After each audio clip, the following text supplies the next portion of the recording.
जय हिंद जी, हिंदुस्तान जिंदाबाद। आप देख रहे हैं जेके मीडिया, जम्मू कश्मीर का सबसे मीडिया नेटवर्क। आपको याद होगा एक इंटरव्यू हमने किया था सनीकांत चिप का, जिसमें इन्होंने कहा था कि हमने अब एक मुहिम शुरू करनी है जिसमें रोहिंग्याज और बांग्लादेशियों को बाहर निकालना है। और यह मुहिम अब कब शुरू होने वाली है इसके बारे में जानकारी लेंगे।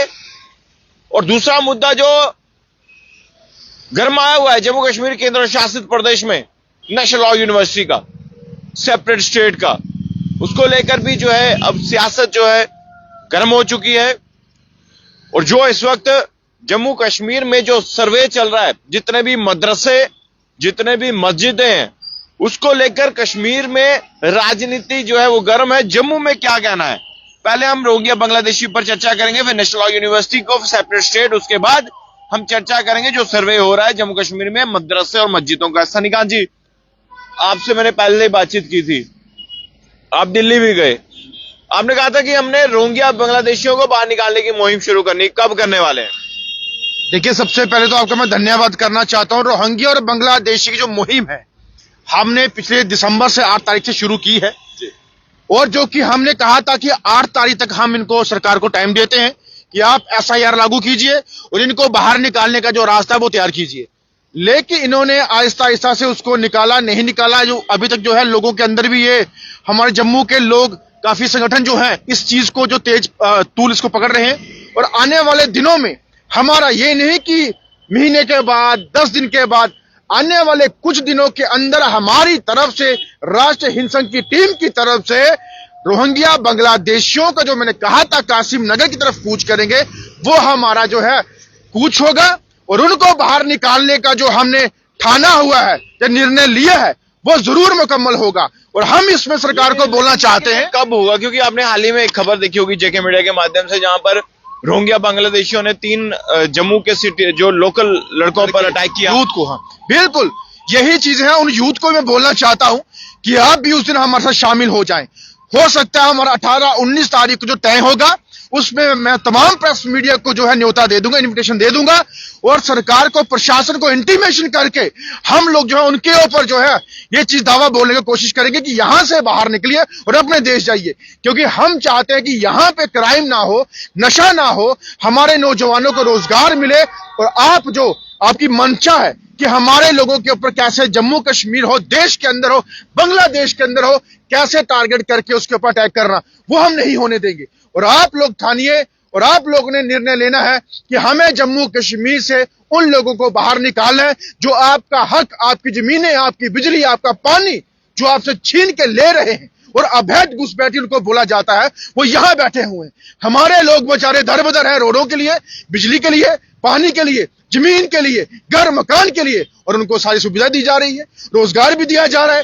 ये कहां का ही न्याय? और आपको उठना होगा मेरे भाइयों। जम्मू कश्मीर के जितने भी मेरे लोग हैं, वो अपने हक के लिए, जम्मू कश्मीर के लिए उठ के हमारे साथ देना होगा। और बांग्लादेशी, रोहिंग्या, बर्मास के जो लोग हैं, इनको अपने घर भगाना होगा। और सबसे बड़ी बात, जो PM जो कहते हैं शेख हसीना जो इनकी है बांग्लादेश की, अगर वो हमारे देश में है, उनको भी अपने देश वापस भेजना चाहिए। अगर यहां रखना है तो उनको फिर एक काम करिए, अगर प्रधानमंत्री रखा है तो उनको भी हिंदू बना के उनको बोलो जय माता की बोल के वहां पे बैठे, वरना यहां ना वो भी बैठे। मुझे बताइए कि अभी जो नेशनल लॉ यूनिवर्सिटी का मुद्दा गरमाया हुआ है, CM मोहम्मद अब्दुल्ला ने इस पर बयान भी दिए हैं। क्या लग रहा है कि अब पहले तो बड़गाम में अनाउंसमेंट कर दी कि यहां पर नेशनल NLU दिया जाएगा, उसके बाद जब ये बात जम्मू के स्कॉलर्स को पता चली, तब से लेकर ये मुद्दा अब चरम सीमा पर है। देखिए, कोई भी चीज होती है उसका समाधान निकालना बड़ा सही होता है, अनिवार्य होता है। अगर आप किसी मसले को तूल देके उसको बढ़ावा देंगे तो वो फिर वहां पे लड़ाइयां, ओपोजिशन या नारेबाजी, जहां प्रोटेस्ट वगैरह वो है, वो क्रिएट होते हैं। हम तमाम चीजों को एक चीज बोलना चाहते हैं, पीर पंचाल से आवाज उठी, नेशनल लॉ यूनिवर्सिटी वहां बननी चाहिए। कश्मीर से उठी, वहां बननी चाहिए। जम्मू से उठी, जम्मू बननी चाहिए। चनाब वैली से बोला, चनाब वैली में। मैं कहना चाहता हूं, ना जम्मू, ना कश्मीर, ना पीर पंचाल, ना चनाब वैली, जम्मू कश्मीर के नक्शे के मिड का जो हिस्सा आता है वहां पे नेशनल लॉ यूनिवर्सिटी बननी चाहिए। ना तकलीफ चुनाव वैली वालों को, ना कश्मीर वालों को, ना जम्मू वालों को। और वो एरिया जो है जो मिड में आता है, अगर वहां पे डेवलपमेंट नहीं है तो वहां पे लॉ यूनिवर्सिटी बना के, नेशनल लॉ यूनिवर्सिटी बना के वो एरिया को डेवलप किया जाए, वो लोगों को रोजगार बनाने की बात की जाए कि एक राज्य या केंद्र शासित प्रदेश में जो है एक से ज्यादा यूनिवर्सिटी जो है नेशनल लॉ यूनिवर्सिटी बन सकती हैं। तो फिर जहां पर एक बन रही है तो वहां पर दो भी तो बन सकती हैं। जैसे दूसरा ऑप्शन है कि अगर कश्मीर में है तो फिर जम्मू में भी दे दो। फिर कल को पीर पंजाल वाले भी बोलेंगे, चनाब वैली वाले भी बोलेंगे। मैं तो कहता हूं सबका हल एक ही है, जम्मू कश्मीर के मध्यम जो एरिया आता है वहीं बन जाए। कश्मीर वाले भी वहां पहुंचे, जम्मू वाले पहुंचे, चनाब वाले, पीर पंजाल वाले, किसी को कोई दिक्कत ना हो। लेकिन हम चाहते हैं कि आपस में ना लड़ा जाए, आपस में ना भिड़ा जाए और जम्मू कश्मीर का माहौल खराब ना किया जाए। जिस मुद्दे के ऊपर बात करनी हो उस पे कोई नहीं आता। अगर यहां पे कश्मीर वर्सेस जम्मू, जम्मू वर्सेस पीर पंजाल या चिनाब खित्ता या हिंदू वर्सेस मुस्लिम अगर ये करवाना हो तो हमारे लोग सबसे बढ़कर आगे होते हैं। अगर हमारे लोगों की बात आती है, जो कि हमारे जैसे रोहिंग्या बांग्लादेशी की बात की, वहां तो कोई आता नहीं है। एक संगठन दिख रहा है, उसके बाद कोई है ही नहीं। हम तमाम संगठनों को आने वाले 18 या 19 तारीख को न्योता भी देते हैं कि आप लोग हमारे साथ आ जाएं। मैं देखूंगा कि जम्मू कश्मीर की भलाई के लिए, जम्मू कश्मीर की बेहतरी कितने आते हैं। और नेशनल लॉ यूनिवर्सिटी जो है, ये जो अगर बड़गांव में बनाई जा रही है, अगर लोगों को आपत्ति है तो सेंटर में बना दे। अगर वहां बनाई है फिर हर एक एरिया में दे दो, चनाब वैली में भी दे दो, पीर पंजाल में भी दे दो, जम्मू में भी दे दो। ये नेशनल लॉ यूनिवर्सिटी है भाई साहब, कोई मिठाई नहीं है जो हर जगह बटेगी। और अगर बड़गांव में बना रहे हैं, अगर हमें आपत्ति, हमारे लोगों को आपत्ति है, तो आप लोग क्या करें, इसको मिड में बना के सबका संविधान वहीं पे खत्म। एक आखिरी सवाल, जम्मू में एक आवाज उठ रही है, जम्मू को अलग राज्य का दर्जा दिया जाए, कश्मीर को केंद्र शासित प्रदेश बनाया जाए, और इसको लेकर सियासत भी गर्म है। मैडम महबूबा मुफ्ती ने एक बार फिर से कंट्रोवर्सी जो है, एक विवादित बयान दिया है, इस मुद्दे को जो है जिन्ना से जोड़ा है, जिसने देश के दो हिस्से कर दिए। क्या लग रहा है अब? महबूबा मुफ्ती जी को जम्मू कश्मीर की या देश की राजनीति की मिसाल देना नहीं आती। उसको पड़ोसी जो हमारा दुश्मन मुल्क है उनको जो है उनकी राजनीति देने का यहाँ पे मिसाल देने में बड़ा मजा आता है हर बार। लेकिन मैं उनको बोलना चाहता हूं, आप अपना काम कीजिए, आप जो हैं हमें पता है आप क्या कर रहे हैं, आप करिए। लेकिन सेपरेट स्टेट, जम्मू को अलग करने की बात जब हमारे लेजेंड महाराजा हरि सिंह ने नहीं कही, गुलाब सिंह ने नहीं की, प्रताप सिंह ने नहीं की, हमारे यहाँ के जो लेजेंड राजा रहे हैं, महाराजा रहे हैं, उन्होंने नहीं की, हम कौन होते करने वाले?